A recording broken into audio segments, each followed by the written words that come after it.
মুন্সিগঞ্জ এসেছি। এই নদীটার ওপার দেখছেন সুন্দরবন। দয়াল জগৎ জীবন মাঝারে তুমি বিনা কে বাঁচে অকুল পাথারে।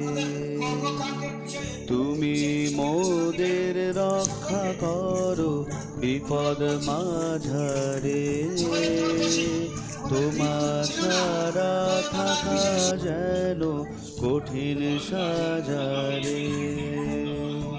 ও দয়াল জগস্বামী এই জীবন মাঝারে তুমি বিনা কে বাঁচে অকুল পাথারে। তুমি মোদের রক্ষা করো বিপদ মাঝারে। তোমার ছাড়া থাকা যেন বাবা জানবেন না কোথায় কাজ হচ্ছে, বাবা জানেন না, বাবাকে জানানো হয়নি, এটা কাজ নয়। তার কাছ থেকে হয়, এটাকে আমাদের প্রথম মাথায় রাখতে হবে। এই শুভমুক্তিটা সবার যারা কাজ করছিল তাদের ছিল, এই গান বুকে বাজে